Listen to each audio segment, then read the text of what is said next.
Contra a cultura. O Evangelho clama pelo diferente. Fala, seus cristãos cansados, graça e paz a todos os santos da internet. Chegamos ao quarto episódio dessa terceira temporada da lição aqui no ano de 2025 e você que já está seguindo com a gente nesse estudo, você já sabe que nós estamos estudando o livro do Êxodo. E você que está caindo aqui de paraquedas, não começou ainda, fica aí a chance para você começar do episódio número 1, né? Esse aqui é o quarto episódio. Você acessa embaixo aqui na descrição desse vídeo a playlist. Esse é o estudo do livro do Êxodo e a gente está indo aqui verso a verso, capítulo a capítulo, assim, com um pouco de paciência, um pouco de calma, lendo os versos, tentando entender o todo aqui da história. E fica aqui o convite para você que está acompanhando essa jornada, não só aqui com a gente, mas talvez você acompanhe outros vídeos, outras pessoas, ou você só recapitula aí na sua classe, na escola sabatina, mas fica um convite muito importante. A lição, o guia de estudo, ele é um material de apoio. O que você está estudando, de fato, é a Bíblia, entendeu? Então, a lição ela vai te ajudar ali a te localizar, a sistematizar, a distribuir o material de estudo para você ir estudando um pouquinho por dia, mas não deixe de estudar a Bíblia. Se você ler aí menos de um capítulo por dia, às vezes até por semana, nessa semana a gente está pegando aqui 2,5 capítulos mais ou menos, você consegue aí nesses 3 meses ler todo o livro do Êxodo com calma, com paciência, em diferentes versões. E é uma leitura muito enriquecedora, porque quando você lê um livro inteiro, ou pelo menos blocos grandes de texto, você consegue compreender melhor a história. Você não pega coisas fora de contexto, você vai entendendo o desenvolvimento daquela história.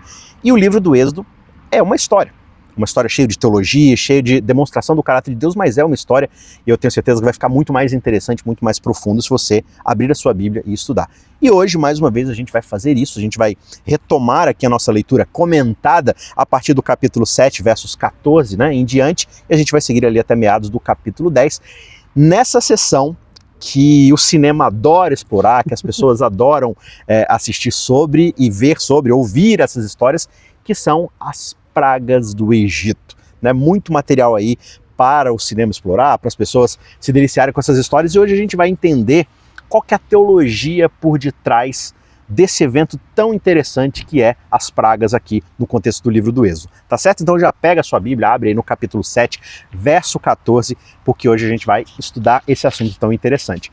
E mais uma vez, para continuar esse estudo com a gente de forma tão interessante, eu tenho aqui o meu convidado, meu amigo, pastor Leonide Primo. Isso aí, é um prazer, uma honra estar com vocês mais uma vez, mais uma semana, né? Estudando esse livro fantástico, que é o livro do Êxodo. E agora vamos falar de pragas, né? Uhum. Então... Quem não gosta de uma praga? Não, pera, não é isso que eu quis dizer. Quem não gosta de uma boa história sobre pragas? Isso, pode ser. Tudo bem, né? E aqui você veja que a gente já está vendo uma expectativa, né? De Deus mostrar o seu poder, de mostrar, ele falou de sinais com Moisés, agora vai ser a hora do vamos ver, né? Será que esse Deus realmente é poderoso para mandar umas pragas brabíssimas ou nem tanto assim? Porque veja, Deus apareceu para Moisés, né? Mostrou-lhe os sinais para Moisés, Moisés mostrou os sinais para o povo, mas até agora foi isso. O povo acreditou, mas depois dessa crença ficou meio... O povo acreditou, Moisés acreditou no que Deus falou. Sim. O povo acreditou no que Moisés falou, que Deus falou. Isso. Só que agora vem a missão principal, convencer o faraó. E Faraó não se convenceu de primeira. Ele chegou lá e falou assim, seguinte, deixa meu povo ir. Aí ele falou assim, vocês estão com tempo sobrando? Vamos trabalhar Vocês estão com tempo sobrando, vai lá trabalhar mais. E agora, enfim, volta aí no episódio anterior e você vai ver que a coisa não começou tão bem. E agora Deus falou assim, não, volta lá. E digamos assim, eu tenho alguns truques na manga, né? Claro que a gente está brincando aqui, Deus não faz truques, Deus mostra o seu poder de fato, né? Sim. Quem faz truques vão ser os mágicos do faraó, né? Os holdines do faraó ali, né? Os magos, tirando encantadores, cartas da manga e tudo mais. Mas a gente vai ver um pouco mais lendo aqui verso a verso e tentar entender, como eu falei, a teologia por detrás das pragas. É possível a gente aprender alguma coisa sobre o amor de Deus, o caráter de Deus através de pragas? O que você acha? Eu acho que sim, acho que é bem relevante. Inclusive, as pragas, elas são um cumprimento do que Deus falou. Deus tinha dito que Faraó não ia libertar o povo. Ele só libertaria, é uma frase que eu tenho usado aqui bastante, e ele fala com mão forte e braço estendido. E essa mão forte e braço estendido vão ser vistas de uma forma completa através de cada uma das pragas, numa progressão desse poder de Deus. Exato. E tem uma coisa muito importante, Leonide e amigo que está ouvindo a gente, é uma coisa muito interessante que você vê em toda a Bíblia, que é Deus, ele encontra as pessoas onde elas estão. que isso De quer fato. dizer? Deus, ele fala a linguagem do ser humano dentro do seu contexto, da sua cultura, da sua linguagem, da sua vivência. E uma coisa muito importante que a gente vai observar nessas pragas é que elas falam diretamente ao coração de Faraó e do povo egípcio. Tem a ver com coisas do dia a dia dele, né? Lembra Jesus, quando ele estava contando as historinhas, as parábolas para o povo, ele falava o quê? De pastor de ovelhas, do semeador, coisas que ressoavam com a cultura do povo naquela época. O pessoal estava Com a habituado, profissão, né? com a economia, com o dia a dia. As pragas, elas meio que vão ser isso, né? É uma história viva que Deus vai contar aqui para o faraó e para o povo no Egito, com esse objetivo de convencer o faraó, convencer as pessoas do Egito que ele é Deus. De fato. E como Deus, ele é o Senhor, ele é soberano sobre tudo, então o faraó faria muito bem em ouvi-lo, em prestar atenção no que ele tem a dizer. E isso é importante, porque a gente tem que lembrar que o ponto principal do Êxodo é a ideia do conhecimento sobre Deus, né? Conhecer não só, a gente tem que falar disso bastante, né? Sim. Não só racionalmente, mas ter um relacionamento com ele. E as pragas são uma demonstração para todos como que esse Deus é o único Deus verdadeiro e é o Deus sobre todas as coisas. Sim. E é um Deus extremamente poderoso, né? Que tem controle sobre tudo.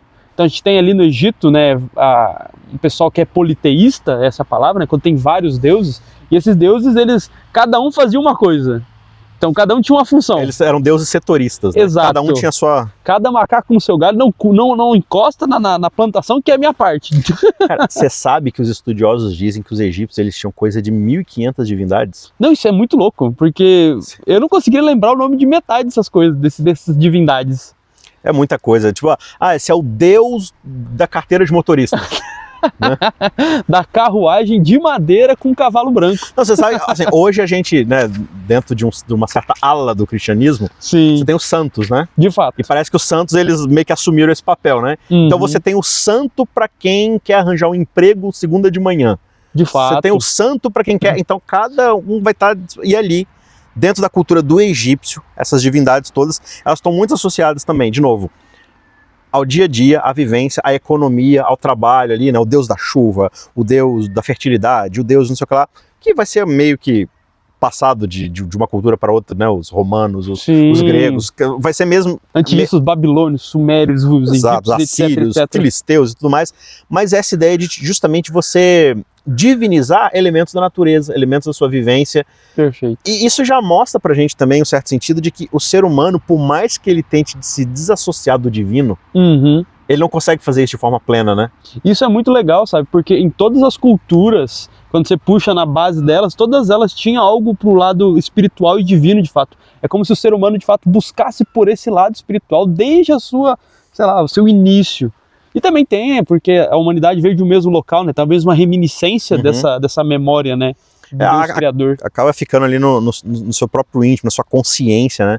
Aí você fala assim, não, mas hoje a sociedade evoluiu, ela é secularizada, né? Ela se embarcou ali no iluminismo, na cognição, ela suplantou a necessidade de uma religiosidade e de se voltar para o divino. Então elas não têm mais divindades para buscar, né? Que bom que se fosse assim, na verdade, a gente diviniza outras coisas, né? E até o próprio iluminismo, essas questões, eles são uma resposta à própria religiosidade. Religiosidade fazia uma coisa que o pessoal não gostou, vamos partir para uma outra coisa sem essa divindade. Que é basicamente muito do que acontece, inclusive, na Bíblia. O pessoal adora uma divindade, não dá certo, vamos para outro caminho, vamos ver outros deuses e tal. Agora, uma coisa que a gente está, né, fazendo um preâmbulo aqui, mas é muito importante essa base para a gente compreender um pouco desse pano de fundo, de como essa coisa toda funciona, né?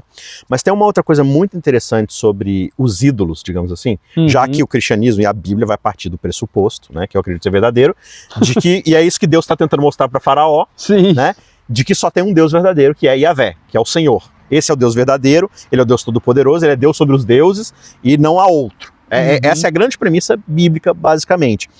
Agora, o ser humano, ele rompe com o divino, como eu falei, e ele vai atrás de ídolos.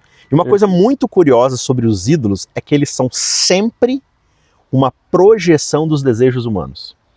É como se eu projetasse naquele ídolo o que eu gostaria que fosse. O que eu realmente quero. Entendi. Porque legal. A relação que se tem com Yahvé não é o que eu quero, é o que ele quer. Sim. Porque ele é soberano. Então, ele é Senhor sobre a minha vida. Os deuses, veja bem, eu adoro, eu sacrifico, eu sirvo, eu busco aquele Deus que tem aquele algo que eu quero dele. Então, se é o Deus da chuva, eu tenho uma horta, eu preciso de chuva. Então eu vou sacrificar para o Deus da horta. Eu faço um sacrifício para ele e ele retribui esse sacrifício com aquela coisa que eu preciso, que é a chuva, no caso. Então, basicamente, Deus é um amuleto, né? Ele é um amuleto. Uma lâmpada que você esfrega, sai o gênio e faz os teus desejos. Máquina de refrigerante. Pronto. Põe a moeda, escolhe o número. Não, eu quero esse sabor aqui, vem já especificamente assim. E isso é muito fácil, né? Porque adorar um Deus desse, você não tem que fazer uma mudança de vida, uma mudança de cosmovisão, visão de mundo, alguma coisa. Só precisa seguir o seu caminho e fazer o que ele pede como requisito para alcançar algo, né? Exato. Então, assim, você vai ver que essa relação que o Egito tem com essas divindades, ela é muito forte, né? O Egito, ele meio que era a potência da época, ele ascendeu muito pela influência de Deus e através de José. Sim, né? Eles chegam a essa estabilidade econômica no mundo por causa do que acontece atrás. O mundo todo está em crise e eles conseguem superar essa crise por causa da guia de Deus, mas em vez de se voltarem para Deus, aparece esse faraó que não conhece, a palavra-chave, né? Não conhece José, e agora, diante do Senhor, que é o Senhor de todas as coisas, não conhece esse Senhor. Você não conhece? Vou te dar agora, inicialmente, 9 razões para você acreditar em mim. Né? Vou te dar aqui meu cartão de visita com 9 carteiradas aqui para você acreditar em mim, né? E sabe o que é legal? Que na cultura hebraica, você falou de 9, mas sabe que são 10, né? Sim, sim. Tranquilo. Inicialmente aqui nessa lição 9. a gente vai trabalhar com a 9, a 10ª fica para a lição que vem. Isso. Na mentalidade hebraica, quando você vai ver alguma questão de número até, não gematria ou outra coisa assim, mas só essa questão, o número 10 ele sempre aparece como sendo o mínimo das coisas. Então, se eu quero te dar argumentos, quais são os mínimos? Eu tenho que te dar 10 argumentos. Entendeu? Então, quando o 10 ele vai aparecer com essa ideia de mínimo, é muito curioso aqui. Então, Deus vai mostrar o seu poder. Ele vai dar o máximo? Não, ele vai dar 10, que é o mínimo que ele poderia dar. Então, já com 10, ele vai quebrar completamente o Egito. Imagine se ele de fato mostrasse todo o poder dele. Isso aqui então é uma pequena amostra de uma mão forte e braço estendido de como Deus pode atuar na vida desse pessoal. E isso aqui a gente vê, principalmente no capítulo 12, que não é só para a questão de conhecimento, mas também tem um juízo, né? Um juízo sobre os próprios deuses. E aqui porque a gente está trazendo essa questão dos deuses e tudo mais, é que as pragas são um juízo sobre o Egito, mas também sobre os deuses do Egito, como Deus deixa claro isso lá mais pra frente, no livro do Êxodo. Não, mas peraí. Eu espero. Eu dei toda uma explicação aqui filosófica de que a divindade é uma projeção, né? Os deuses, eles são uma projeção do ego humano, digamos assim. Né? Perfeito. Só que agora você está falando que Deus vai punir esses deuses. É um juízo sobre esses deuses. Mas esses deuses, eles são de fato, digamos assim, indivíduos ou personalidades? Ou eles são, igual eu falei, só essa personalização, essa projeção da vontade humana? A Bíblia dá alguma pista pra gente de que esses deuses, eles existem de fato? Porque também fala que Deus é o Deus dos deuses. Sim. Então tem alguma coisa ali que ele é Deus sobre também. Isso é muito legal, muito legal. Porque enquanto Deus ele é de fato o único Deus verdadeiro, a Bíblia nunca fala que não existe outros deuses. Mas vamos entender isso aqui, calma, não tô falando que, né, calma, não vai desligar falando, meu Deus, pare! Falando bobagem. É o seguinte, a Bíblia reconhece que o ser humano, ele pode fazer de deuses qualquer coisa. Tanto que Isaías, ele fala que o cara faz um pedaço de madeira, corta metade para lenha, metade ele faz um Deus que ele adora. Então, por mais que esse Deus seja falso, não seja real e não exista, ele foi tornado Deus por causa da pessoa. Então, isso é um Deus que existe, porque a pessoa está deificando alguma coisa. Então, quando Deus fala que vai derramar o seu juízo sobre esses deuses, é também uma forma de Deus atacar essa filosofia do pessoal, para eles entenderem que não existem esses deuses. Então, o juízo também é sobre a consciência humana, no fim das contas. Exatamente. É tentar trazer essa mudança de paradigma. Que é sobre toda a Bíblia, né? Que essa batalha acontece na questão da mente. Você entender a quem você adora. Se você adora Deus ou se você adora qualquer outra coisa. Porque se você adorar uma divindade do sol, da lua, faz tão mal quanto você adorar a si mesmo. E tá tudo no mesmo grupo, contra Deus. Importante. Então a gente vai começar a leitura do texto. Antes da gente, né, depois dessa introdução longa, mas acho que é já relevante. Faz parte, já estamos aqui no domingo já, na lição. Introduzindo ali sábado para domingo e tal. Mas antes da gente cair então de cabeça na leitura aqui, eu convite para você que não é inscrito no nosso canal, chegou aqui por uma recomendação de algum outro canal, algum outro vídeo que você estava assistindo, olha que legal esses dois doidos aqui falando sobre no meio de um jardim, né, aqui, no meio do lugar meio aleatório, antes que chova, né? Daqui a pouco vai chover, o céu tá meio escuro. Enfim, aqui a gente fala sobre a Bíblia, a gente fala sobre teologia, a gente conversa sobre as coisas que realmente edificam a nossa mente, o nosso coração. E se você não é inscrito aqui nesse canal, aproveita, clica aqui embaixo e já se inscreve, tá certo? Se você já é inscrito, se você tá com a gente nessa jornada há um tempo já, você já sabe o que fazer, né? Você já é de casa, aquele joinha, aquele like no vídeo, porque assim, Leonide, quando as pessoas deixam o like, primeiro que é legal, né? Sim, você saber quem gostaram. Mas não é só isso. O algoritmo, ou seja, a programação do YouTube, ela vai entender que o seu joinha é porque você gostou do vídeo. E se você gostou, outras pessoas podem gostar. Exato. Então, quanto mais likes o vídeo tem, mais o YouTube entende que vale a pena recomendar esse vídeo para outras pessoas. Então, joinha é evangelismo. Fica aí a dica, tá certo? Então, abençoe a gente aí com o like antes da gente prosseguir no vídeo. E claro, de forma manual, compartilhe também com outras pessoas, lá no seu grupo da escola sabatina, da igreja, da família, para os seus amigos. E se você tem algum inimigo, manda também para ele para poder irritá-lo, com certeza. Assim você vai amontoar brasas vivas na cabeça das pessoas, tá certo? Mas vamos lá então para o nosso conteúdo dessa semana. Então, vou convidar você para abrir aí no capítulo 7, verso 8. Eu tinha falado 14 no começo, mas é o 8, tá certo? O 8 diz o seguinte, lembrando, né? Eles foram até o faraó, Faraó falou assim, não quero saber, manda o vagabundo trabalhar. Tanto que Moisés vai e reclama com Deus, agora ele voltou, né? E aí agora ele vai lá, Deus vai falar para ele ir novamente. E aí o Senhor, no verso 8, diz para Moisés e Arão o seguinte, quando o faraó lhes disser, faça um milagre, né? Tipo, prova, se Deus é esse Deus mesmo que você está falando, prova aí, faz um milagre. Você, Moisés, dirá a Arão, pegue o seu bordão, o bordão aqui é o cajado, né? Isso. É o cetro, o rei tem o cetro, né? O profeta ele tem ali o cajado. Você dirá a Arão, pegue o seu bordão e jogue-o diante de Faraó, e o bordão virará uma serpente. Então Moisés e Arão foram até o Faraó e fizeram como o Senhor lhes havia ordenado. Arão jogou o seu bordão diante de Faraó e diante dos seus oficiais, e o bordão virou uma serpente. Faraó, porém, mandou vir os sábios e encantadores, e eles, os sábios do Egito, fizeram também o mesmo com as suas ciências ocultas, truques, né? Pois cada um deles jogou o seu bordão e eles viraram serpentes. Mas o bordão de Arão devorou os bordões deles. No entanto, o coração de Faraó se endureceu e ele não ouviu aos dois como o Senhor havia dito. Bastante coisa para a gente desempacotar aqui, ou talvez nem tanto, mas algumas bem relevantes, né? A primeira demonstração de poder da parte de Deus era algo que Moisés já estava familiarizado. Já tinha feito antes, Já tinha feito antes. Talvez, assim, para ele com certeza, Deus fez para ele. Sim. Fez para Arão, né? Sim. Ele demonstrou para Arão e talvez tenha feito até para o povo. Isso, ele falou que fez os sinais, talvez tenha feito de fato para o povo. Com certeza.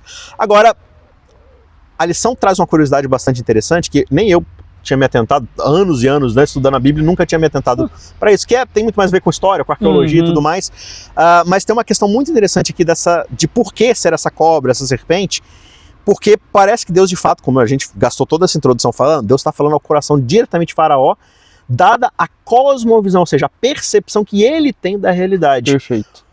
Por que essa ideia da cobra? Por que esse é o primeiro sinal que Deus escolhe logo de cara aqui? Boa pergunta.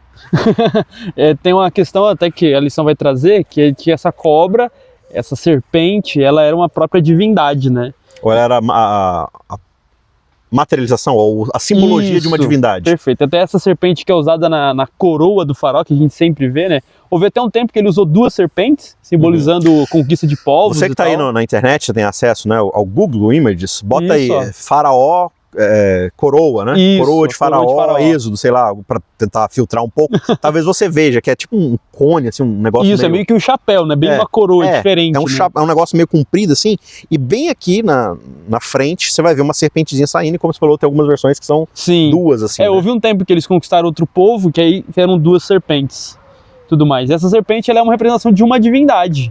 E até quando você vai ver, tem até um lance dessa divindade ter comido 7 cobras, alguma coisa assim e tudo mais. Ela foi atacada por 7 serpentes. Isso é a mitologia do próprio Egito, né? Diz que essa divindade cobra, ela foi atacada por 7 serpentes e ela venceu as 7 serpentes engolindo elas. Curioso, não? Olha só que bacana. Então você percebe como é que isso está entranhado na própria mente do faraó e dos conselheiros ali, do próprio povo e tudo mais, né? E essa serpente que está representada ali no chapéu do faraó, ela representa justamente o controle ou a autoridade que o faraó tem sobre o Baixo Egito. Curiosidade para você, quem é que morava no Baixo Egito? Então, O povo de Israel morava em Goshen, que ficava ali, no Baixo Egito. No Baixo Egito. Olha só. Então, de certa forma, representa a autoridade que o faraó tem sobre o próprio povo de Deus. Uhum. E agora, essa figura de autoridade que representa a própria liderança e monarquia do faraó é questionada. Sim. Por um truque de mágica, parece. Aí o faraó fala assim, legal seu truque de mágica. Rodine 1, Mr. M 2, chegam aqui, por favor. Mostra pra ele, Mr. M, mostra como é que se faz. O cara vai lá, serpente. E aí acontece um negócio que eles não estavam esperando. Sim, porque o lance de transformar tudo em serpente parece ser algo fantástico. Só que o texto fala que a serpente, que seria de Arão, do cajado de Arão, é que devora os cajados, /serpentes, dos outros magos encantadores do Egito. Fazendo assim um jogo aqui, né? Então o faraó talvez esperasse que as suas serpentes devorassem a serpente do... Porque ela já fez antes. E lógico, é uma divindade e está acostumada com isso. Mas agora é o contrário. A serpente que o povo estrangeiro, o povo escravo traz, é que engole as serpentes. Então quem tem autoridade sobre quem aqui? Olha, né? Só. Então, mais do que nunca, o que se inicia agora nessa troca de ameaças e de pragas e de vai e volta, não é mais, ou nunca foi, né? Mas agora mais do que nunca, não é uma briga entre Moisés e Faraó. Uhum. Como você falou, é uma briga entre o Deus Yahvé e os deuses do Egito. É uma briga de gente grande agora, né? A gente tinha até comentado, né, nas outras lições, fica até aí pra você assistir as outras lições também, por favor. Olha que bonito. Quando acontecia guerras, era justamente a ideia que o pessoal tinha de que não eram os povos só brigando, mas as divindades brigando. Então aqui você está tendo a divindade de um povo escravizado brigando contra as divindades no plural, então é 1 contra 1.500 quase, contra as divindades dos escravizadores, dos senhores, né? E aí você tem a própria postura do faraó olhando para isso com arrogância. Uhum. Uma arrogância que vai ser perseguida por todo o tempo. E o texto inclusive fala, verso 13, todavia o coração de Faraó se endureceu e não os ouviu, como o Senhor tinha dito. Mas me falaram o tempo todo que quem endureceu o coração de Faraó foi Deus. Você mencionou um pouquinho disso na semana passada, se você quiser mais explicação, volta lá, né? Mas refresca a nossa memória aqui. Afinal de contas, quem endureceu o coração de Faraó endureceu seu coração, de fato, ou Deus o fez de propósito? Isso é muito legal. A expressão endureceu o coração, eu falei isso semana passada, aparece 20 vezes no texto. 20 vezes. A gente sempre fala de 9 e 9, mas o pessoal esquece a primeira vez que apareceu no chamado de Moisés. Que aí são 2 para cada um. Então fecha as 20. 10 vezes são o Senhor endurecendo o coração de Faraó e 10 vezes o Faraó endurecendo seu próprio coração. Então isso demonstra que, pelo menos está equilibrado, né? As duas coisas. E quem começa esse processo é Faraó. Porque Deus fala, eu sei que Faraó vai endurecer o seu coração. E se não for a menos com pragas e sinais, não vai deixar o meu povo ir. Então parece aqui que Faraó já estava predisposto a não deixar o povo ir. E Deus ele olha para isso e fala, cara, não é esse o caminho. Mas você quer ir para esse caminho? Então vamos. De novo, é essa linguagem que você entende? Sim. O Faraó, ele é um poderoso. Logo, ele só entende poder. A língua da força. A língua da força, do poder, da manifestação de soberania. Eu falei assim, tá bom, é esse o alfabeto que você quer utilizar? Vamos lá então, né? Mas é muito curioso. O autor da lição, falando especificamente, se não me engano aqui na parte de domingo, né? Ele vai tratar bastante desse assunto, mas ele usa uma expressão que eu queria saber a sua opinião sobre ela. Se ela é interessante ali, ela ajuda a gente a compreender. Não, ele diz que, não sei se é exatamente essa palavra, mas é algo assim. Ele diz que, na verdade, o que Deus fez foi aprofundar o que havia no coração de Faraó. Sim. Ou assim, intensificar o que havia no coração de Faraó. Ou seja, se a predisposição dele era de se fechar contra Deus, de endurecer seu coração, toda e qualquer ação divina na direção de Faraó apenas intensificava a predisposição que ele já tinha em relação a Deus. Você acha que faz sentido? Sim, isso faz bem sentido. Ainda mais você vendo que Deus ele vai falar que vai endurecer o coração de Faraó, porque o êxodo tem propósitos. Então o propósito ali não é só, Faraó foi mimado, não quer liberar, então vai tomar uma chibatada. Não é isso, tem um propósito na questão das pragas. Então Deus ele vê Faraó com seu coração duro e fala, também tem uma oportunidade aí da gente poder elaborar e fazer com que isso seja conhecido para os outros povos. Então Deus sim intensifica o endurecimento do coração do Faraó para que as outras nações também saibam quem é Deus. Então é como se Faraó tivesse a predisposição, aí Deus fala, vamos trabalhar nisso, e cada ação de Deus de fato intensifica isso. Então querendo ou não, Deus endurecendo o coração de Faraó. Mas muito mais uma resposta de Faraó do que de Deus. Sim. Esse endurecer, ele é meio que passivo, né? Da parte de Deus, assim, não é que Deus está forçando o Faraó a ficar endurecido, mas é que a própria presença e interação de Faraó com Deus faz com que ele mesmo, né? E se você lembrar bem, tem um outro povo e uma outra figura monárquica, digamos assim, que embora o texto não use essa expressão de endurecer o coração e tudo mais, mas você percebe claramente, um jeito de falar, que Deus jogando com essa figura monárquica que é Nabucodonosor. Verdade. Deus, ele causa, não pragas, mas ele faz sinais e maravilhas, que é a expressão que o próprio Nabucodonosor vai usar no capítulo 4 de Daniel. Esse Deus, ele faz sinais e maravilhas e tudo mais. E ele fala assim, só que o que Deus faz com ele? Esses sinais e maravilhas. Transforma ele num bicho que come grama, né? Dá um susto nele, assim, quando ele vai matar os camaradinhas lá. Mostra um sonho louco pra ele. Deixa ele maluco com um sonho que acontece, enfim, sinais maravilhas que bagunçaram a vida dele, mas que, por exemplo, se fosse com o Faraó, a resposta seria diferente. Seria diferente. Mas em Nabucodonosor, o coração dele vai cada vez mais o quê? Amolecendo. Você tem uma conversão completa dele ali, né? E no caso de Faraó é um endurecimento completo. Então, dois caminhos diferentes, né? De fato. Então, assim, você vê que quando o texto lida com essa postura de Faraó, e digamos assim, essa, entre aspas aqui, não é essa palavra, mas essa manipulação de Deus. Deus está manipulando ali o curso da história, né? Ele está colocando as peças ali para causar uma reação em cadeia na cabeça de Faraó. Isso não tem nada a ver com salvação. Não. A princípio, pelo menos, assim. Não é que ele está fazendo. Não, esse endurecimento do coração de Faraó é para que Faraó se perca, né? Então ele não está falando aqui de que Deus predestinou Faraó para perdição, né? Perdição, para ser um pecador, não. Ele está falando aqui de propósito, de função de realizar ali, né, essa postura para que Deus seja conhecido. Mas no fim das contas, assim, Nabucodonosor ele faz tudo isso e no final se converte. Ele fala assim, não, eu percebi que eu estava errado, então conselho aqui, você fará muito bem se você servir o Deus de Daniel também, né?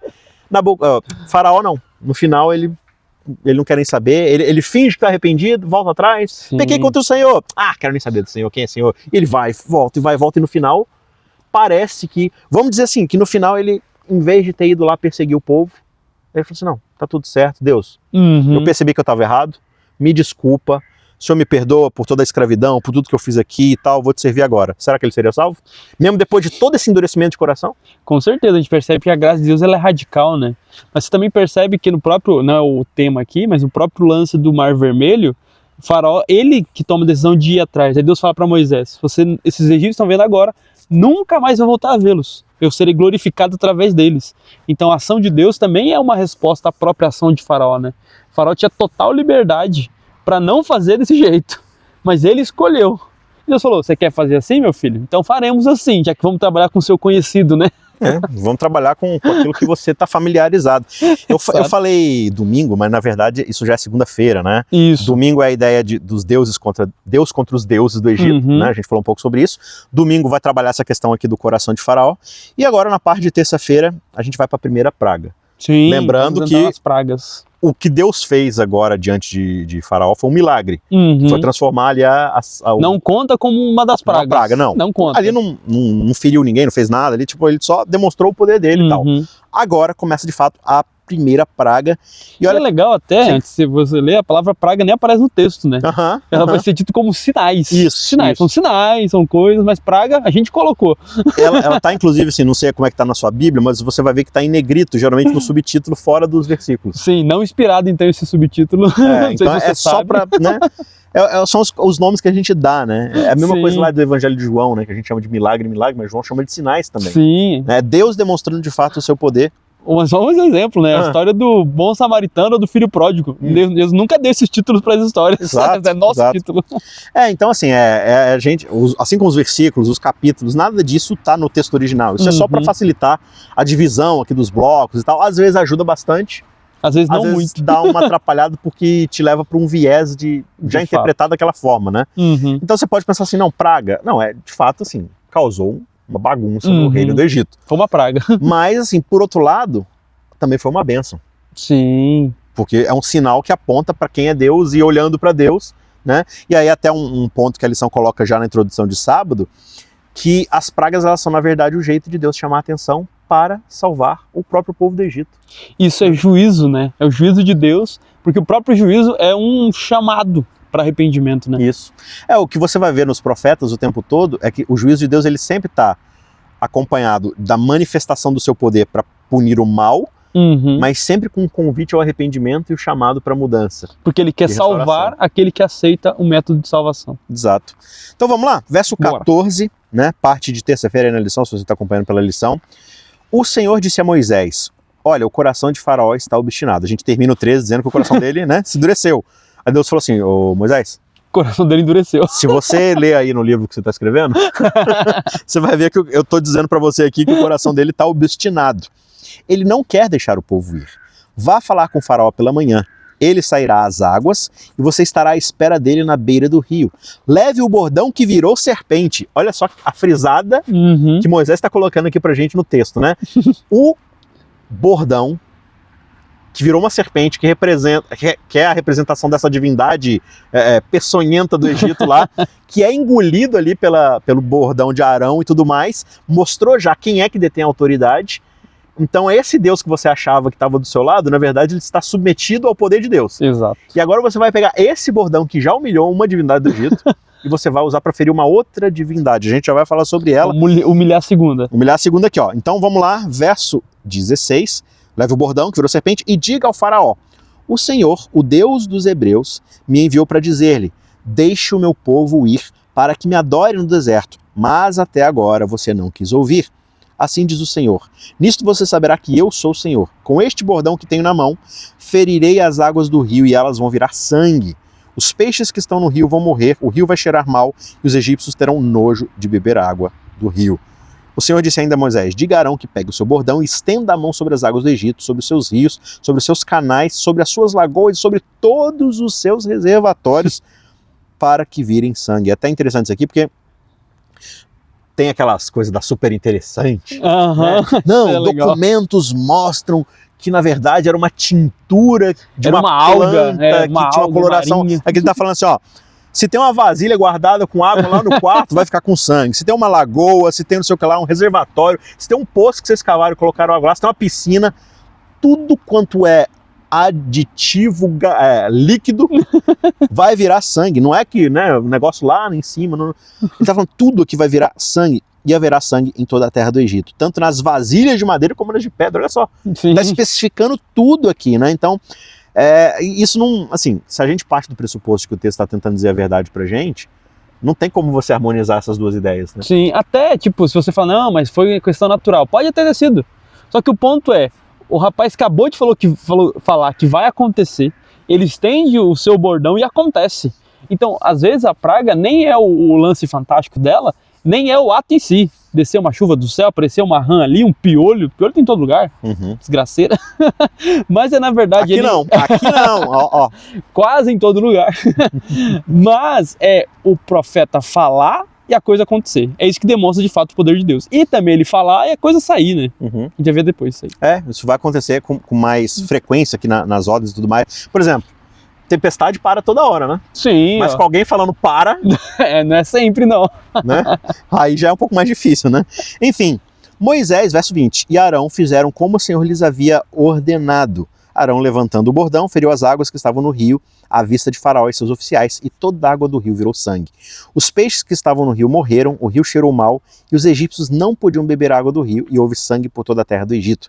Porém, os magos do Egito fizeram o mesmo, igual eles tinham feito lá, né, com as serpentes, fizeram o mesmo com as suas ciências ocultas, de maneira que o coração do Faraó se endureceu, de novo. O coração do Faraó se endureceu, e ele não os ouviu, como o Senhor tinha dito. Faraó virou-se e foi para casa sem dar atenção ao que havia acontecido.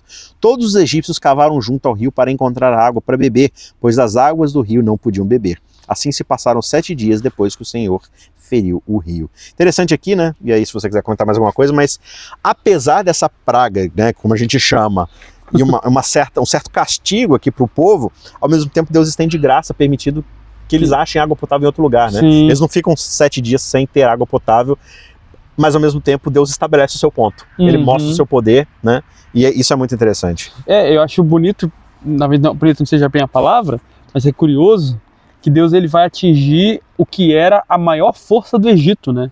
Que é o rio Nilo. Uhum. O Egito, ali a questão geográfica, você percebe que o Egito ele é um oásis no meio do deserto. Isso. Se não fosse o Nilo, não existiria nada naquela região, que estaria só o deserto. Só que esse rio é o que faz acontecer o Egito. E o pessoal do Egito vai até estudar, inclusive, a questão das cheias do rio, a questão quando ele desce, entendendo que isso eram ciclos da sua própria divindade. Uhum. E o rio Nilo era visto como uma própria divindade. E Deus fala, vocês confiam nesse rio? Esse rio é o poder de vocês, é o que dá força econômica para vocês? Então sem rio para vocês. Toma-lhe sangue, então. E como você bem disse, não é só o rio, mas tudo que tinha água fica contaminado de sangue. E não só isso, mas cheira mal e os peixes morrem. Você já sentiu o cheiro de sangue? É um cheiro horrível. Agora imagina por 7 dias todo o rio transtornado em sangue. Exato. E a lição diz pra gente aqui que a divindade associada aqui ao rio Nilo era o deus Hapi. Uhum. E esse deus ele representava justamente isso, a fonte da vida, porque a água é aquilo que faz. É até interessante se você olha os mapas do Egito, assim, visto de satélite. Sim. Tem até o chamado Delta do Nilo, que é onde as águas confluem ali. Você vai ver que tá tudo verde. Aí você vai se afastando do Nilo, vai ficando tudo marrom, vai ficando tudo marrom de novo, né? Então é muito interessante. Todo o poder econômico do Egito, ele acontece, aquela fertilidade, o poder estocar comida, quando todo mundo tá passando fome, por causa do Nilo. E agora Deus fala assim, ah é? É no Nilo que vocês confiam, né? O Nilo, digamos assim, é a sua força econômica, é a sua fonte de riqueza? Ah, que pena! Aqui não. Ah, que pena, vocês não podem mais confiar nele, né? Então aqui Deus já demonstra, e de novo, como eu falei, a curiosidade aqui, né? Como ele usa ali o cetro com uma das divindades, entre aspas, né? Do Egito para ferir a outra. Então, não só Deus ele tá vencendo os deuses, como ele bota eles para brigar entre si, né? Exato. Rinha de deuses. Tá fazendo chacota dessas divindades. E aí a gente vai pro capítulo 8, e aí começa a segunda praga. Depois o Senhor disse a Moisés, vá falar com o faraó e diga-lhe, assim diz o Senhor, deixe o meu povo ir para que me adore. Se você não quiser deixá-lo ir, eis que castigarei com rãs todo o seu território. O rio produzirá rãs em abundância, que subirão e entrarão em sua casa, no seu quarto de dormir, sobre a sua cama, nas camas dos seus oficiais, sobre o seu povo, nos seus fornos, nas suas amassadeiras, e as rãs virão sobre você, sobre o seu povo e sobre todos os seus oficiais. Como a gente estava falando, normal terrã, né? Agora, encher toda a terra do Egito com rã, aí não é normal. Tem um pessoal, inclusive, que vai falar que as rãs vêm por conta que o rio se torna em sangue, as rãs saem do rio, mas de novo, o ponto aqui é justamente Moisés, Deus anunciando para Moisés e Arão fazendo acontecer isso daí de acordo com o mandato divino. E aqui você vai ter, daqui a pouco a gente vai ver isso daí, que os magos do Egito, eles voltam a fazer de novo como as pragas eram, né? Então, tem rãs, eles fazem surgir mais rãs. Só que tem uma coisa que eles não conseguem fazer, que é fazer a rã desaparecer. Vamos combinar que já tem rã, muita rã. O cara tá dormindo e rã em cima dele. Aí vai lá o mago e fala, pega mais 5 rãs aí. não, já pensou o faraó lá tentando dormir, que ele tem um reino para governar. Sim. Aí ele tá tentando dormir, cheio de rã em cima dele. Aí ele chama lá o mago. Ô, resolve esse problema. Agora, meu rei, agora. Mais rã. Não! Não é assim. É pra se livrar das rãs. Não, eu só consigo fazer. Eu só sei fazer rã. Tirar rã eu não consigo, não. Eles não conseguem tirar rã. Tanto que vai ter aqui no texto a conversa de o faraó chamando Moisés, ali no verso 9, falando: olha, vai lá, oferece o teu negócio lá, só tira essas rãs. Aí ele ainda pede: quando vai fazer isso? E aí ele respondeu: amanhã. Então Moisés fala, beleza, amanhã vamos tirar essas rãs. Então não é que, tipo assim, Moisés sabia de algo que o faraó não sabia. Não. Ele falou assim, faraó, seguinte, escolhe você a data que aí você vai ver. Exatamente. Que vai acontecer na hora que você pediu. E aí o faraó fala, eu quero amanhã. Então amanhã essas rãs vão sair. Só que aí eu acho que é a parte mais legal dessa praga, porque Moisés não tira a rã. Lá no verso 13... o texto fala que o Senhor faz conforme a palavra de Moisés, que Moisés clama a Deus, e as rãs morrem nas casas, nos pátios e nos campos. E o pessoal basicamente vai juntar rã com rodo. Então onde tinha antes, em cima de você, na cama, você está dormindo, tinha um monte de rã, agora também tem rã, só que está morta e está fedendo. E isso é bizarro. E aí, ela, tipo assim, igual você falou, elas desaparecem e voltam pro rio, né? Como. Elas simplesmente, no manhã seguinte, estão todas mortas. Todas mortas. Ao mesmo tempo. Exato. Inclusive as rãs dos meninos lá, dos magos que trouxeram rãs. Tá tudo morto. E aí o faraó viu que estava resolvido o problema, as rãs estavam mortas agora, não tem mais rã em cima da cama dele, porque alguém tirou de rodo. E o texto, no verso 15, fala que o faraó vê isso, e ele de novo endurece seu coração, e não os ouve. E volta-se, é como se fosse um refrão no texto, né? Como o Senhor havia dito. Então, de novo, só confirmando, o Senhor está anunciando que a coisa está acontecendo. E olha só, né? Não é só que Deus está falando o que ele vai fazer, fazendo, mas ele também está dizendo qual vai ser a reação do faraó. Isso é muito legal, isso é muito legal. A forma como Deus lida com essa parte do êxodo aqui é genial. Deus é como se ele estivesse jogando com os dois lados, né? Como se ele estivesse movendo as peças dos dois lados, porque ele sabe muito bem como o faraó vai responder. Por quê? Porque Deus conhece o coração de faraó. Exato. E, né, vale lembrar, havia também uma divindade no Egito com cabeça de rã. Tinha também, tem pra tudo, meu filho. Na verdade, vamos fazer o seguinte, eu vou colocar aqui na descrição do vídeo um link logo no comecinho, com uma imagem, com uma tabelinha mostrando ali várias dessas divindades e como elas estão associadas com essas pragas, né? Como é que essas pragas, elas falam diretamente com essas divindades. Então dá uma conferida aqui no link, se você tiver aí no seu computador, e aí você vai poder saber um pouco dessas curiosidades, né? A gente também não sabe tudo de cor aqui, né? Então é mais fácil você dar uma pesquisada aí, mas é bastante interessante, né? E aí, indo para... Aliás, continuando aqui, né, na parte de terça-feira. A terceira praga. A gente vai para a terceira praga. Olhos. Inclusive, qual que é o animal? Curiosidade aqui, ó. Aqui não é só teologia, não. Olha só. Qual o animal que tem mais de 3 olhos e menos de 4 olhos? Sabe qual que é? Qual que é? É o pi-olho, porque pi é 3,14. Ah, ele tem 3,14 olhos. Então, mais de 3, menos de 4, enfim. Pula essa parte. Vai lá, você tinha algo para poder falar? Olha só, desestabilizou o coleguinha. Muito bem, né? Vamos à terceira praga. Essa praga ela é muito interessante, porque primeiro Moisés pega de novo o bordão, você estava aqui comentando a questão da divindade, e ele vai ferir o pó da terra, e vai começar a surgir o piolho. E aqui você tem uma virada fantástica, que ali no verso 18, o texto fala, Êxodo 8, verso 18, e fizeram os magos o mesmo com suas ciências ocultas, para produzirem piolhos. Isso aqui é muito legal, porque o texto, a forma como o texto é construída, e fizeram os magos, ele dá a entender para esse leitor atento, que tipo, de novo os magos repetindo. Só que ele coloca aqui o mas, né? Porém, não puderam. E havia piolhos nos homens e nos gados. E aqui vem a resposta do faraó, dos magos para o faraó. E eles falam, isto é o dedo de Deus. Eles reconhecem que as pragas, que esses sinais, não vêm de qualquer divindade, não vêm de coisas naturais, mas é o dedo de Deus agindo no E o Deus aqui, o nome não é mais o nome genérico de uma divindade. Exato. Esse é o dedo do Deus dos hebreus. Exatamente. É o poder dele. A gente tentou aqui, o acesso que a gente tem a qualquer tipo de manipulação do sobrenatural, não funcionou de nada, a gente não tem acesso a isso. E isso é muito legal, porque no próprio texto bíblico, na sua intertextualidade, você vai perceber que isso aqui é um teor bem importante. Porque cada vez que aparecem alguns sinais e pragas durante toda a Bíblia, o êxodo e essas pragas do Egito vão ser sempre o paradigma, o modelo. E quando você vai lá para o livro do Apocalipse, você tem também pragas e sinais aparecendo, sinais sendo feitos por várias divindades, e aparece até...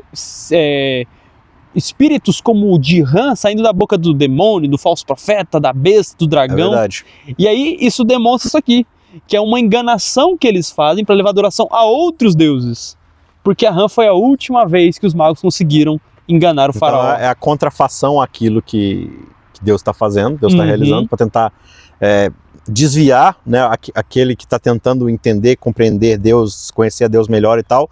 Satanás está o tempo todo ali agindo, né, através do falso profeta, enfim, de uma falsa religião, de falsas divindades e tudo mais. Só que vai chegar um momento de que aquele que realmente é sincero, ele vai perceber que não tem como mais, que somente Deus é todo poderoso. Agora olha que curioso, né? Primeira praga, fizeram, repetiram, imitaram, por isso, o coração do faraó se endureceu. Segunda praga, repetiram, por isso, o coração do faraó se endureceu. Aqui na terceira praga, eles não conseguem fazer. E aí faraó vai então agora... Não, aí os magos viram para faraó, cara, é Deus. Os magos, ou seja, os teólogos, os religiosos do Egito, né? Aqueles que são, assim, digamos assim, os que falam com a divindade, que têm acesso ao poder sobrenatural. Eles viram para o faraó e falaram assim, ó, faraó, é o Deus dos egípcios, é o Deus dos hebreus, ele é poderoso demais. Porém, o coração de Faraó se endureceu e ele não os ouviu. Esse os aqui não é Moisés e Arão. É os próprios magos. São os magos. Ele não ouviu nem os teólogos dele. Aham. De tão obstinado que de fato ele está. Curioso isso, né? Muito curioso, muito curioso. E você vê que testemunho poderoso, né? Quando Deus de fato age, todo mundo reconhece, né? E a pessoa só não reconhece, ela faz uma coisa, se ela endurece o coração. É. E aí que ela não consegue Quando perceber. a pessoa realmente está obstinada. Exato. Né? Lá na Babilônia, por exemplo, você tem os sábios, adivinhos lá o tempo todo. Encantadores. Você vê que eles, na verdade, ficam obstinados, né? Que Exato. eles veem o milagre acontecendo, no capítulo seguinte eles já estão tentando puxar o tapete, matar, assassinar e tudo mais. E o faraó da época, né? Da Babilônia, o faraó da Babilônia, ele se convence. Aqui é o contrário, né? Os próprios caras que têm tudo a perder, porque eles estão sendo descredibilizados. Sim, são as divindades que eles apresentam, que eles representam, né? Basicamente o que eles estão falando é o seguinte, olha, é a duras penas que a gente está dizendo que os nossos deuses são mais fracos que o Deus dos hebreus. Uhum. E o faraó fala assim, não importa. Fica quietinho que aqui a gente tem um plano, endurecer o coração. Mas olha só que interessante, e a gente vai ver isso no texto mais à frente, mas aqui a gente já vê, entre aspas, as primeiras vítimas divinas. Olha só. Os teólogos pagãos Uhum. já reconhecem que Deus é Deus. Que legal. Então parece que o plano divino está funcionando. Quem sabe né? não deu certo no final. Quem sabe não der certo. Quarta-feira, a Olha gente aí, ó. vai para a quarta praga. Olha que bonito, que bonito. Olha só, batendo aqui, né? O que tem de interessante aqui? Eu acho que tá interessante que essa praga é zoada demais. Se na sua casa uma mosca já faz uma tristeza, colocando tentando ovo, dormir lá. colocando ovo até na sua comida, se você não prestar atenção. E imagina agora um enxame de moscas sobre toda a terra do Egito. Como dizem por aí, Deus é mais. Exatamente.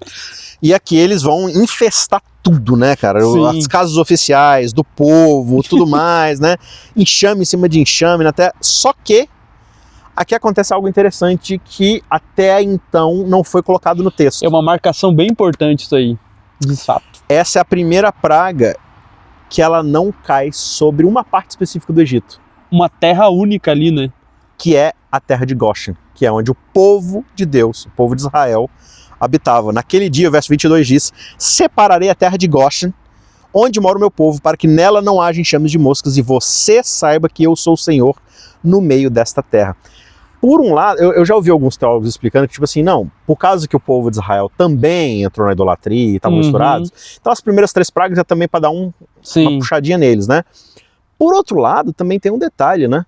Deus não está só tentando mostrar que ele é Deus para os egípcios. Não. Ele está também mostrando que ele é Deus para o povo de Israel, porque eles creem, mas não creem tanto assim também. Sim. Ele fala assim, isso... Ficaram meio descrentes ali depois da dificuldade. Então Deus ele está trabalhando em todos os aspectos, Sim. né? Ele está mostrando o seu poder para todos eles, né? E o verso 23 ele fala sobre Deus fazer distinção entre o povo do Egito e o meu povo, ele fala. Amanhã se dará esse sinal. Então, De novo marcando sim, o dia e hora. tempo, exatamente. Amanhã vai acontecer. E isso é importante porque não só a praga é um sinal, como também a distinção é um sinal. Então, cair a praga sobre o Egito e as moscas não...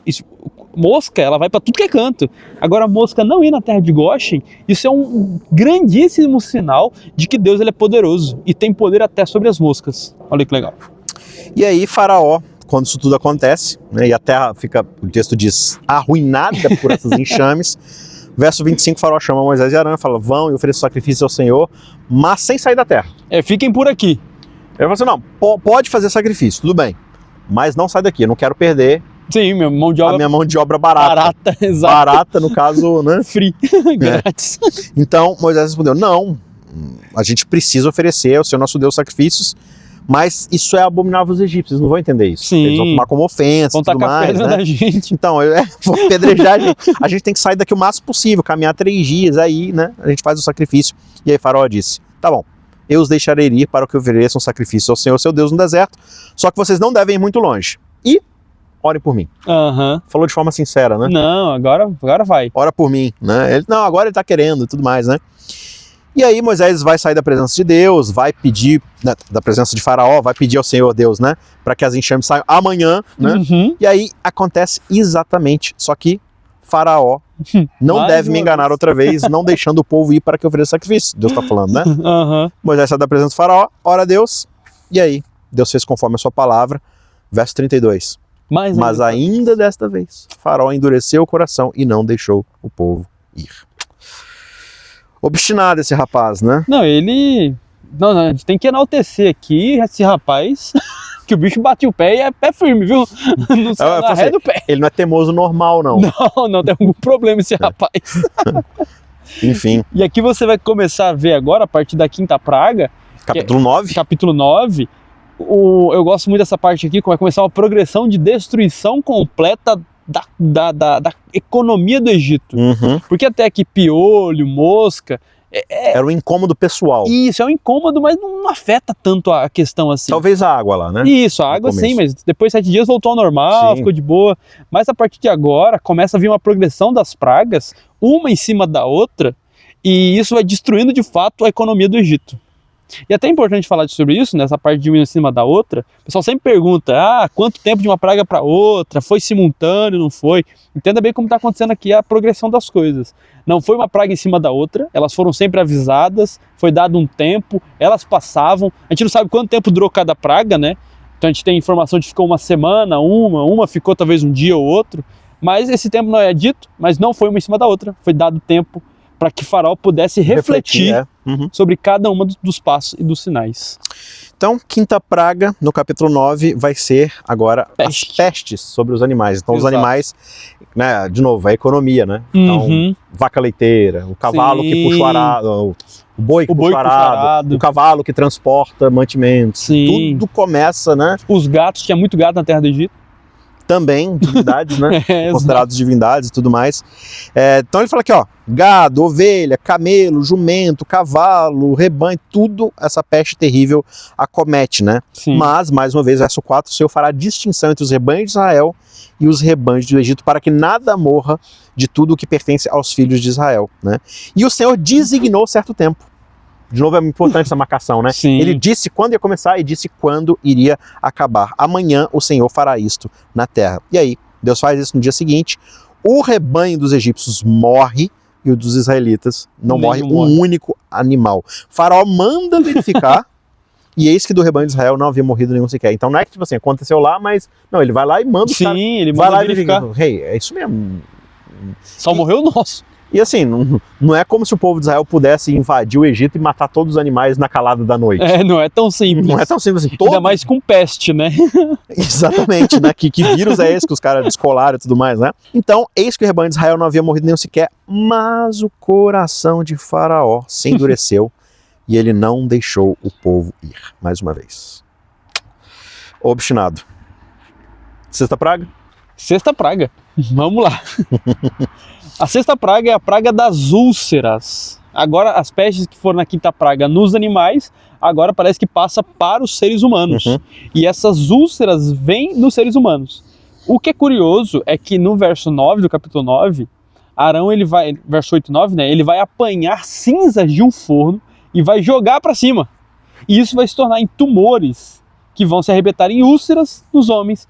E aqui é curioso, e também nos animais. Então, já tinha dado uma peste nos animais, e as úlceras voltam nos seres humanos e também nos animais. Então, todo mundo sofre com esse negócio. Algo curioso, inclusive, de notar, é que no verso 11, os magos, que aparentemente tinham desaparecido, estavam lá só sofrendo, eles agora voltam a aparecer no texto, mas eles não podem permanecer diante de Moisés, porque eles estão cheios de úlceras. Então antes eles que estavam fazendo as pragas surgir, fazendo acontecer, mostrando que tinha poder, agora eles mesmos estão sofrendo com os sinais que Deus traz. Ou na verdade eles queriam provar um ponto, né?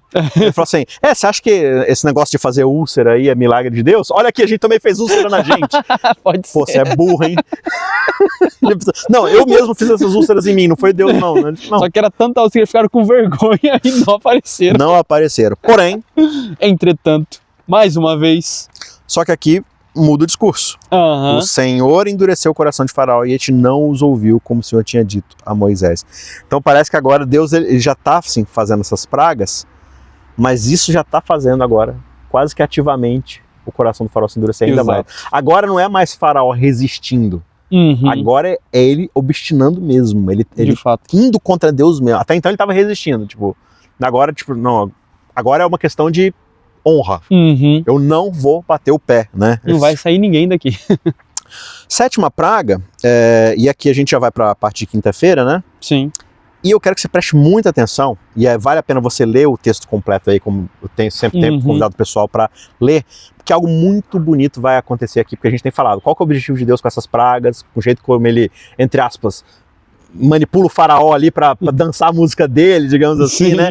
Isso tem um objetivo, e aqui fica mais do que claro. A gente já viu ali uma dica. Os magos reconhecendo, né? A gente já viu ali como é que Deus ele tá alcançando o próprio povo. Sim. E algo vai acontecer aqui muito interessante. Pessoal, antes da gente ir para a praga, né, de número 7, você deve ter percebido aqui, você que está assistindo no YouTube, que a gente meio que mudou de cenário aqui, né? Estamos em outro lugar, por quê? A gente estava gravando num parque, como você deve ter percebido, mas apareceu alguém querendo fechar o parque. Veio uma praga do Egito. Veio uma praga do Egito e fechou os portões na nossa cara e falou assim, não é que ele falou não deixarei ir, ele falou vocês têm que ir. Exato. Né? E a gente teve que abandonar o lugar que a gente estava gravando e a gente teve que gastar um tempinho aqui indo para um outro parque. Mas vamos encerrar agora com as 3 últimas pragas, que é a parte de quinta-feira, né? Exato. Então já tem a transição aí. Então, você aí que está só ouvindo o podcast, finge que nada aconteceu, prossigamos aqui. Mas a gente está localizado no capítulo 9, verso e agora 13. A gente vai do verso 13 em diante. Mas a sétima praga aqui, o que vai acontecer é que, mais uma vez, Moisés e Arão vão se levantar, vão lá falar com o faraó.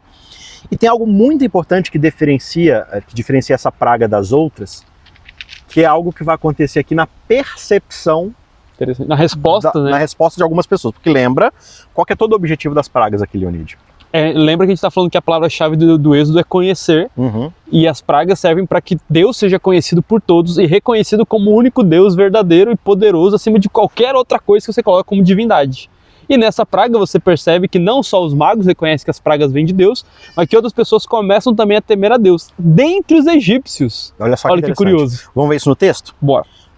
Então, finalzinho do verso 13, o Deus Hebreus diz, deixa o meu povo ir para que me adore. Verso 14, pois desta vez enviarei todas as minhas pragas sobre o seu coração, sobre os seus oficiais e sobre o seu povo, para que você saiba, para que você conheça, né? Que em toda a terra do Egito não há ninguém que seja semelhante a mim. Pois eu já poderia, olha que interessante isso aqui, verso 15, eu já poderia ter estendido a mão para ferir você e o seu povo com peste, e você teria sido cortado da terra. Então você percebe que Deus está mandando pragas não para poder provar que ele é poderoso. Ele poderia fazer isso simplesmente aniquilando todo mundo. Mas aí, quem estaria vivo para poder reconhecer ele? Né? Então ele falou assim, eu não estou fazendo isso para poder aniquilar vocês. Sim. Eu estou fazendo isso para alcançar vocês. Mas essa é a única linguagem que vocês conhecem, e isso, na verdade, demonstra a graça de Deus, inclusive nas pragas, né? Muitas pessoas falam que Deus ele é um Deus mau no Antigo Testamento, por conta desses atos dele de juízo e tudo mais, mas os próprios atos de juízo, como o próprio dilúvio, aqui nesse ponto, na entrada de Israel em Canaã, você percebe a graça de Deus em permitir salvação para aqueles que aceitam. Então todo juízo ele é dado, e junto com o juízo é dado um apelo de arrependimento. Como no caso de Jonas, se a gente lembrar, ele foi pregar a destruição e todo mundo se arrepende. E o dia do juízo é cancelado. Jonas, né? Exato. Sim. Então, é exatamente isso que acontece aqui. Ó. Eu poderia ter destruído vocês, poderia ter cortado vocês da face da terra, aí o verso 16. Mas, na verdade, foi para isso que eu te mantive, falando com o faraó, né? Foi para isso que eu mantive você vivo, para mostrar a você o meu poder e para que o meu nome seja anunciado em toda a terra. E a ideia de toda a terra aqui não é Goshen. Não é toda a terra mesmo. É toda a terra do Egito, para que todos possam conhecer quem é o Senhor de fato. Para além do Egito, né? Para os povos que moravam em Canaã e para as outras nações distantes também. Para que essa história reverbere e fale assim, olha, as histórias que estão... E é o que a gente vai ver mais para frente, né? Conforme o povo vai andando, fala assim, eu ouvi falar que tal. A história vai chegar mais para frente, né? Então, verso 17, ele faz o apelo final. Você ainda vai se levantar contra o meu povo, para não deixá-lo ir?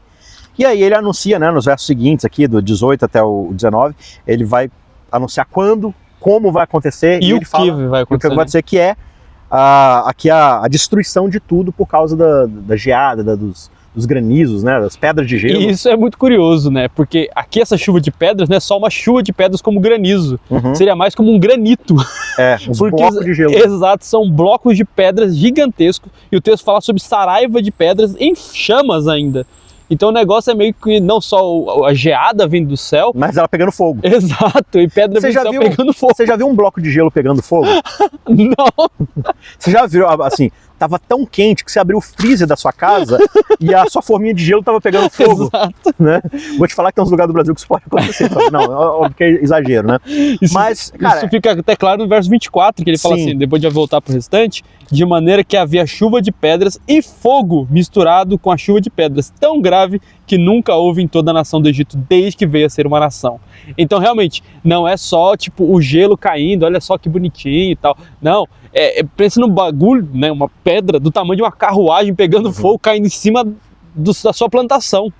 E o texto diz que o estrago foi muito grande, de fato, Exato. né? E aqui que tá o texto-chave, eu acho, talvez, eu não sei se eu posso me arriscar a dizer isso, que talvez esses dois versos, o 20 e o 21, sejam talvez o clímax ou o ápice de toda essa história das pragas. Olha Se a só. gente excluir o 10, né? Sim. Que o 10 a gente não vai tratar ele essa semana que vem. A 10ª praga, A né? 10ª praga ela tem um contexto especial que está associado à Páscoa, né? Sim. Mas aqui dentro dessas 9, digamos assim, que são essas primeiras demonstrações, talvez aqui a gente chegue no ápice para entender o que Deus está querendo alcançar com toda essa manifestação de poder, né? Perfeito. Das grandes manifestações, de um braço estendido e tudo mais. A mão forte. Olha só, verso 20. Então, aqueles oficiais de Faraó que faziam o quê? Temiam a palavra do Senhor. Olha só o que está acontecendo aqui.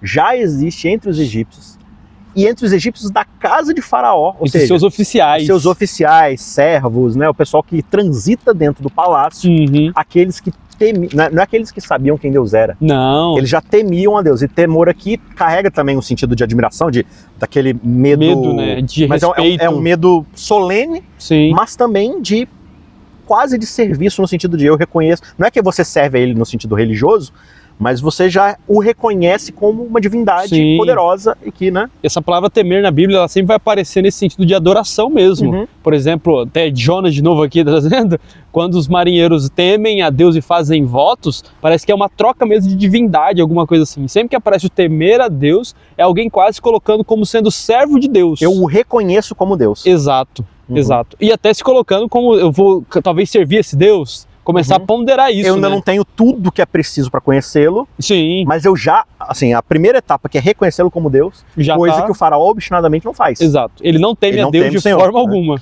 Então, Que vai ser a ruína dele, inclusive. aqueles que temiam a palavra do Senhor fizeram com que os seus servos e o seu gado fugissem para casa. Ou seja, a praga não aconteceu ainda, mas eles já se anteciparam e falaram assim, se é esse Deus que falou, vai acontecer. Vai acontecer. A gente já viu 6 vezes que Sim. acontece o tempo todo, então agora vai acontecer. 21, aqueles, porém, que não se importavam com o quê? Com a palavra do Senhor, deixaram que os seus servos e o seu gado ficassem no campo, né? E aí, a praga vai acontecer, Deus vai falar para Moisés estender a mão, e aí, como o Leonid já explicou pra gente, esses paralelepípedos, né, de gelo pegando fogo, imagina a cena, né, cara? Eles então saem destruindo tudo, né? Sim. E aí o verso 29 diz assim, Moisés respondeu, tipo, o faraó vai falar, pequei contra o Senhor, vai lá, ora pra mim, aquele mesmo papinho mole, aquela mesma conversinha. Eu e meu povo, nós somos ímpios. Vai lá e ora por a gente, e tira essa praga daqui também e tal. Moisés respondeu, quando eu sair da cidade, estenderei a mão ao Senhor. Os trovões cessarão e já não haverá chuva de pedras, para que você saiba que a terra é do Senhor. Agora não é tipo que o povo é do Senhor. Sim, agora é a terra. Então, eu só ia tirar meu povo daqui, mas já que você resistiu, agora eu quero o Egito. A terra é do Tá Senhor. ficando pior o negócio pra Mas Faraó. quanto a você e aos seus oficiais, eu sei que ainda não temem o Senhor Deus. Olha que loucura. Então, assim, eu posso dizer que Deus, quando ele, talvez seja esticar demais no entendimento do texto, mas quando ele diz assim, para que saiba que a terra é do Senhor, é tipo assim, eu já tenho um pezinho no Egito, porque aí já no Egito já tem pessoas que me servem. Então eu estou indo por elas também. Mas Sim. você e os que não me temem, aí nossa relação é outra. Mas já é Deus dizendo para Faraó que, tipo assim, eu não quero mais só os israelitas, eu quero os egípcios também. Isso é legal, isso é legal. Isso vai acontecer, inclusive, quando eles vão sair, né? Que os egípcios vão junto com eles, né? E no capítulo 19 do livro do Êxodo, Deus vai falar, toda a terra é minha. E não só a terra do Egito, não só a terra do deserto, mas toda a terra de fato. E Deus escolhe esse Israel, né? E junto deles, esses egípcios também. Que vão ter um tempo de crescimento, de aprendizado, não ser uma pedra no sapato às vezes, mas é um processo, né? Aí você chega no capítulo 10, a gente vai ter a 8ª praga, que é a praga dos Até acho que gafanhotos. é importante a gente situar isso, porque você, como a gente comentou antes, tem uma destruição da economia do Egito. Então, na 5ª praga já vem os animais e o gado recebendo pestes, e agora vem pedras em cima desses gados que sobreviveram, em cima das plantações. Até aqui no verso 30, 31, do 31 em diante, quer dizer, vai falar que as sementes, os cereais começaram a morrer, as plantas começaram a perecer. Só que sobrou coisa, mas o que sobrou vai ser destruído pela próxima praga, que é uma praga terrível. Ele disse que o linho e a cevada foram destruídos porque eles já estavam dando flor. Exato. Mas o trigo e o centeio não sofreram dano porque ainda não haviam nascido. Então eu falei assim, ó, já perdemos gado, né? Perdemos o rebanho, perdemos o linho e a cevada. Pelo menos a economia dos caras já tá no buraco. Tá no Aí, buraco. pelo menos a gente ainda tem trigo e centeio que vai nascer. Uhum. Aí vem só os Oitava gafanhotos. praga, gafanhotos. Eu não sei se vocês já viram enxame de gafanhoto, acho que em 2020, durante Foi a logo no auge da pandemia. pandemia. Isso. Ali na Argentina, Exato. Rio Grande do Sul. Deu uma infestação de gafanhotos. Só que gafanhoto não é só aquele bichinho, né? Às vezes você vê um bichinho bonitinho, gafanhoto, ou não tão bonitinho para alguns, eu acho legal, interessante ele. Só que quando eles juntam em monte, eles comem tudo e matam tudo. Então quando eles vão pro Egito, o que sobrou de planta, árvore, flor, acabou. Não sobrou nada. Então eles praticamente, toda a base econômica do Egito ruiu agora, né? Sim. Não tem muito mais o que fazer. E aí, assim, o ciclo aqui vai se repetir, eu acho que não... Você com mais tempo leia em casa, mas o ciclo se repete, né? Uhum. A coisa é marcada com tempo, com horário, com a descrição do que vai acontecer. A coisa acontece, Faraó, fazendo um grande aspas aqui, né? Se arrepende, mas não é, ele tá fingindo e tal. No final ele fala, não, a gente é ímpio, peça pra Deus tirar tudo isso daqui, ora por nós, tudo mais. Moisés vai lá, faz, a coisa acontece no horário marcado, do jeito explicado, e Deus endureceu o coração de Faraó e ele não deixou o povo sair. Sempre termina assim, né? Acho que é legal ler aqui no verso 15 só do capítulo 10, diz assim, ó, sobre os gafanhotos, que eles cobriram a superfície de toda a terra, de modo que a terra se escureceu. Devoraram toda a erva da terra e todo o fruto das árvores que deixaram a chuva de pedras. E não restou nada verde nas árvores, nem na erva do campo, em toda a terra do Egito. E esse lance de escurecer o céu por conta de gafanhotos volta a aparecer lá no Apocalipse depois. Em um dos selos, não, das trombetas tocadas vai aparecer esses gafanhotos também. E aqui eles escurecem, como a gente falou, eles devoram tudo. O Egito está completamente destruído agora. E de novo, como eu falei, acho que no primeiro episódio, né, como é que esses grandes atos de Deus, eles vão servir de referência agora para os novos juízos e ações divinas de Deus no decorrer da história, né? De fato. E, se eu não me engano, lá no livro de Joel, o profeta Joel, ele vai usar exatamente... todo o contexto do livro de Joel é da praga dos gafanhotos, né? Do gafanhoto devorador que vai vir para destruir e não deixar nada ali de vegetação, ou seja, acabar com a economia do lugar e tal, porque o povo de Israel estava virando o Egito, né? Exato. Então, assim, quando a gente lê o Êxodo, e eu acho que Israel, ele meio que criou esse conceito na cabeça, é de que nós somos o povo de Deus, e Deus sempre agirá com mão poderosa em nosso favor. Ah, coitados. Só que o que Deus está fazendo é indo contra a opressão do Egito, porque Egito se tornou esse império anti-Deus. Exato. Só que lá na frente, Israel se torna esse mesmo império. Se torna esse mesmo império. É essa filosofia anti-Deus. E Deus vai falar assim, então, eu vou ter que agora dar um êxodo pro meu povo que está dentro do meu povo. Sim. Inclusive o próprio exílio, né, na Babilônia, ele é a reversão do êxodo. O contrário, feito o contrário perfeito, né? Estavam numa terra, eram senhores da terra, agora são levados pelo deserto para ser escravos numa terra distante. Reversão do êxodo. E aí, de novo, verso 20, o Senhor, porém, endureceu o coração de Faraó e este não deixou os filhos de Israel ir. E a gente chega então na nona e penúltima praga, a última dessa lição aqui, que é a praga das trevas. De novo vai acontecer o mesmo ciclo, a mesma descrição, tal. Mas qual verso-chave aqui que a gente pode ler que de fato explica pra gente, acho que é o 22, 23, né? O 21 é legal de ler, ó. Diz assim o texto, ó. Eu posso até ler aqui. Por favor. Então disse o Senhor a Moisés, estende a mão, preste bem atenção nisso, para o céu, e virão trevas sobre a terra do Egito, trevas que se possam apalpar. Cara. Não é qualquer treva, não é qualquer escuridãozinha, acabou a luz em casa, vou ligar uma... Densas trevas. Uma velinha. Essa treva é tão densa que ele vai falar, né? Estendeu, pois, Moisés a mão para o céu, houve trevas espessas sobre toda a terra do Egito por 3 dias. E o verso 23. Não viram uns aos outros e ninguém se levantou do seu lugar por 3 dias. Porém, todos os filhos de Israel tinham luz nas suas habitações.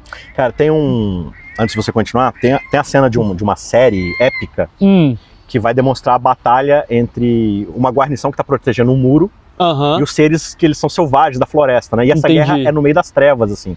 Tá tudo escuro. É tão escuro, não dá nem pra assistir às vezes. É muito... são densas trevas. Entendi. E aí tem essa cena que toda a cavalaria de quem tá protegendo o muro avança pra cima dessa galera que tá nas trevas. Olha e segurando as chamas, assim, as tochas. As tochas e tal. E aí você vê, assim, aquelas fechos de luz indo em direção às trevas E aí do nada eles começam a apagar um por um, aí vai apagando, aquela densidão de tocha, tudo apagando, e no final uma última assim, puf. E aí as trevas engolem de novo. Eu fico imaginando que talvez a mesma coisa aconteceu no Egito, né? Cara, você imagina, você acende uma tocha, uma vela, e a treva é tão densa que ela engole o brilho. Sim. Ela não é que ela apaga, né? Mas tipo, é como se o negócio, o brilho não saísse, né? É um negócio como... Você vê um pontinho amarelo ali, mas não irradia nada. Exato. Você tem que estar bem pertinho para conseguir ver. Se você tá, tipo, 1 metro, você já não vê o negócio. E a treva é tão bizarra que o texto fala que eles ficaram 3 dias no seu lugar e não se levantavam. Então, não é tipo, eu vou levantar, eu sei onde estão as coisas na minha casa. Eles estavam com tanto receio dessas trevas que o fato de não se levantar é a melhor resposta que eles têm. Fica parado por 3 dias, vai passar, vai dar tudo certo. Ou não, né? Ou não. E isso é um golpe muito forte na própria mitologia do Egito, né? Porque o principal deus do povo egípcio... Eu acho que talvez não do povo egípcio. Eu acho que o sol talvez seja a maior força da natureza, né? Exato. Se o leão é o rei dos animais, o sol é o rei do universo. Sim, assim. Tanto que na maioria das culturas o sol é a divindade mor, né? Máxima. Porque, assim, a água é a fonte da vida dentro da Terra, mas também sem o sol... Não tem vida, né? E assim, eu acho que para toda e qualquer cultura... Qual que é, de fato, o grande inimigo a ser vencido? As trevas. Porque tudo que é sinal de coisa ruim é escuridão. Né? Maldade, perversidade, é tudo a escuridão. Né? Medo, tudo é associado com escuridão.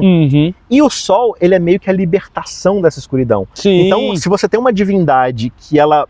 E tem até na história do Egito ali, né? Mitologia, mitologia, como é que todos os dias o Deus Sol ele tem que lutar contra um demônio, né? Um demônio da escuridão. E aí o fato do Sol nascer todo dia é um sinal de que ele venceu. Sim. E tal. Só que aí chegou um dia que ele não venceu. O Sol não apareceu. Isso é legal, né? Na cultura egípcia, como é que funciona isso? O Deus Ra, que é o Sol, toda tarde ali, ele vai lutar contra esse demônio. E aí, de noite, o Deus Ra morre. E ele é sepultado, e ele passa a noite morto, e ele ressuscita depois de manhã e vence esse monstro da escuridão. Só que dessa vez, Deus falou, esse Deus Sol de você não vai acordar coisa nenhuma. E ele passa 3 dias morto, né? E aí depois ele vai voltar a aparecer, mas o que importa é Deus mostrando que... Mas ele voltou a aparecer quando Deus deixou. Exato, é isso que eu ia falar. Isso é importante porque Deus está mostrando que isso não é divindade, isso não é um Deus que morreu e vai ressuscitar. Isso é Deus mostrando o seu controle sobre a criação. O sol não é uma divindade, o sol é uma criação de Deus que Deus tem controle sobre. Porque Deus tem controle sobre todas as coisas, inclusive sobre o sol e sobre a escuridão. Porque para Deus a escuridão e a luz são a mesma coisa. Porque para ele não existe escuridão, onde ele está sempre a luz. É impossível, a luz brilha nas trevas e as trevas não prevaleceram contra ela. Isso é muito bonito.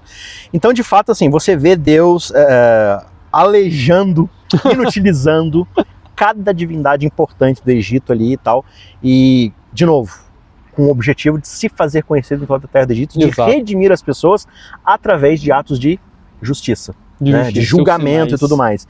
E na semana que vem, assim, para terminar de novo, né, o faraó, sai da minha presença, não quero saber, ele não deixa o povo ir, né? Não. Ele fala assim, sai da minha presença, não quero mais ver você.